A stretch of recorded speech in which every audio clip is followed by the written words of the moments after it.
ఇంటి బయట గుప్తా ఆరుని పిలిచి, మా ప్రభులవారు నీకు ఒకటి చెప్పమని హెచ్చరించారు అని గుప్తా అంటే, ఏంటి గుప్తగారు అని ఆరు అడుగుతుంది. ఆ ఘోర శక్తులను కూటమిగా చేసుకుని ఒక మహాశక్తిగా ప్రళయముగా మారి నిన్ను బంధించుటకు వచ్చుచున్నాడట అని గుప్తా అనగానే ఆరు ఒక్కసారిగా షాక్ అవుతుంది. ఫ్లాష్ బ్యాక్లో ఘోర చేస్తున్న పూజలు మనకి చూపిస్తారు. ఇక గుప్తా అతగాడిని ఆపుట, ఆ విధ్వంసుని అరికట్టుట ఎవ్వరి తరం కాదు.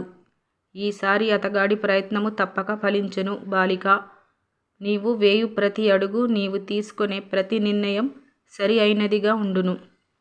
సమయం సమీపించనున్నది అంటూ గుప్తా ఆరుని హెచ్చరిస్తాడు. గుప్తా మాటలకు ఆరు ఒకసారిగా షాక్ అవుతూ కంగారు పడుతూ ఉంటుంది. ఇక వెంటనే ఆరు ఆలోచనలలో పడుతుంది.